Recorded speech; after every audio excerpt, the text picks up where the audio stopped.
Capítulo 3.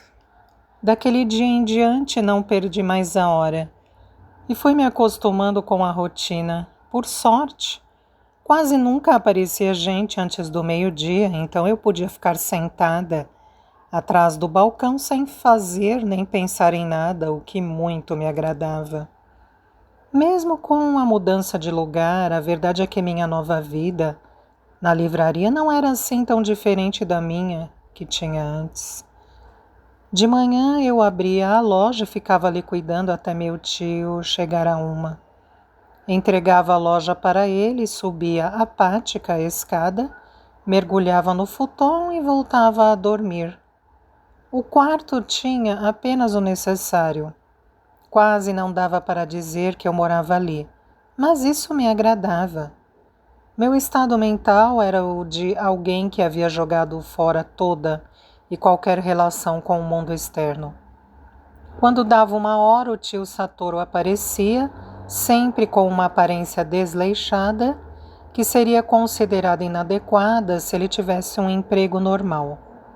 Primeiro verificava a registradora, revisava os pedidos online e depois ficava ao telefone falando de negócios. O que mais fazia era reclamar. Não temos alternativa. A coisa está difícil. Vamos ter que enfrentar esta situação. Mas no fundo sua voz me parecia mais alegre do que triste. Uma coisa que me surpreendeu foi a vasta rede de contatos que existe entre os sebos de livros. Meu tio me contou que sem isso as lojas menores teriam muita dificuldade para lidar com grandes carregamentos. Livrarias especializadas como a Morisaki não conseguem manter seu estoque apenas com os livros usados que as pessoas trazem à loja. É necessário de tempos em tempos reabastecer o catálogo com compras em leilões, que são organizados pela cooperativa de livreiros, e completou triunfante. Sim, o negócio do livreiro pode até parecer uma atividade individual, mas a cooperação com outros também é muito importante, se bem que isso se aplica a tudo.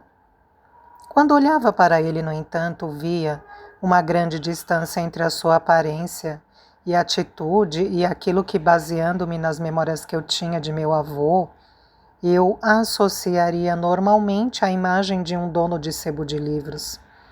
Meu avô era teimoso como ele só, uma pessoa de poucas palavras que nas reuniões de família desempenhava à perfeição o papel de chefe do clã. Ao perceber que no fundo eu tinha um pouco de medo dele, minha avó uma vez me disse rindo: "É o jeito dele, é um velho livreiro." Meu tio, em contraste, era escorregadio como um molusco. Nunca tinha convivido muito com ele, mas a cada dia ele me parecia mais escorregadio. Cheguei a suspeitar que talvez fosse o motivo para a tia Momoko tê-lo abandonado. Ainda assim, os clientes habituais vinham sempre falar com ele e pareciam gostar da sua companhia. Tirando assuntos relacionados à loja, eu e ele não conversávamos muito. Um dia, no entanto, mais ou menos 1 semana depois da minha chegada, ele não se conteve e me disse: "Você está sempre dormindo. Parece que colocaram um feitiço em você." "É da idade, a gente sente muito sono nesta fase da vida", respondi com frieza. Eu é que não ia ficar dando conversa para ele, mas dava para ver que estava morrendo de vontade de se intrometer na minha vida. "Ah, é mesmo? É o sono dos 25?" insistiu ele. "Isso mesmo. Não há problema neste mundo que uma boa noite de sono não resolva." "Mas você tem tanto tempo livre, deveria aproveitar. Por que não dar uma volta por aí? Tem diversos lugares interessantes para visitar. Eu, por exemplo, vinha sempre passear neste bairro desde que era criança. E até hoje não me cansei, pois eu prefiro dormir."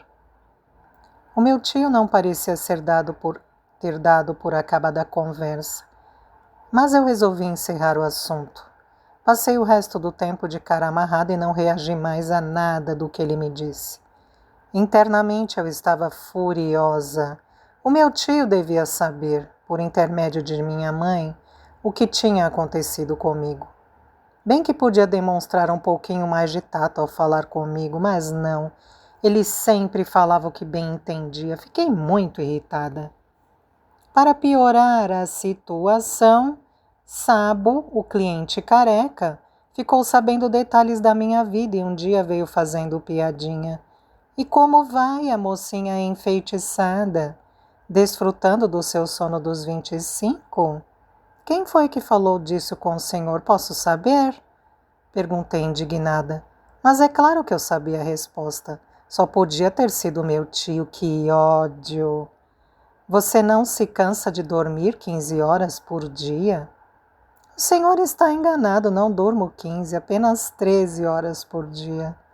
O senhor Sabo hesitou por um momento ao ver que eu não ia me deixar intimidar. Quando eu tinha a sua idade, dormia pouco para ler mais. Pois eu, quando vou dormir, eu durmo mesmo. Você é desaforada que nem seu tio. Deus me livre ser parecida com aquele desmiolado.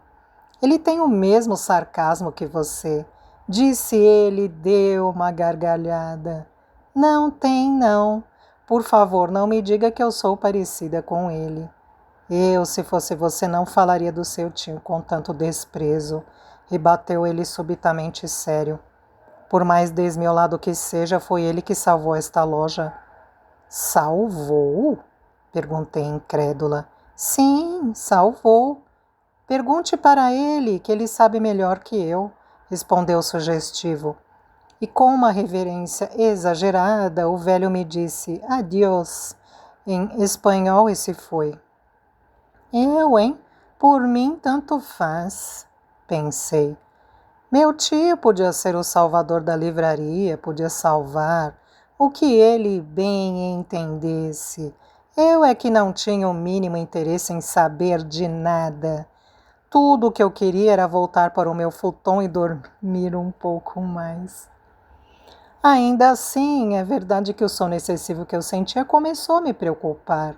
Nos dias de semana eu dormia 13 horas, como tinha dito ao senhor Sabo, mas nos fins de semana eu simplesmente dormia o dia inteiro. Eu queria dormir até não conseguir mais. Dentro dos sonhos eu conseguia não pensar em coisas ruins. Os sonhos eram para mim como o mais puro mel. Eu era a abelha que voava à sua volta. O tempo que eu passava acordada, pelo contrário, era bem difícil de suportar. Por mais que eu detestasse, volta e meia me punha a pensar em Hideaki, na maneira como ele ria, na maneira como ele tocava no meu cabelo. Gostava de pensar em como ele era egoísta, como ele tinha vergonha de ser desafinado ao cantar, como ele chorava por qualquer coisinha. Tudo me fazia sentir ternura por ele. Mesmo sabendo que eu tinha sido feita de palhaça, lembrava de como fora feliz ao seu lado, e essas memórias eram indeléveis, como se estivessem gravadas em cada célula do meu ser. Às vezes acontecia de eu achar que talvez toda a história de não nos vermos mais, de que ele ia casar, que tudo aquilo não passava de uma brincadeira e que a qualquer momento ele viria me dizer mentira e você acreditou, sua boba. Mas é claro que isso não era verdade, ou eu não estaria ali naquele lugar. E para não pensar esse monte de besteiras, eu preferia ser teimosa e ir dormir. Mas o tempo passava depressa.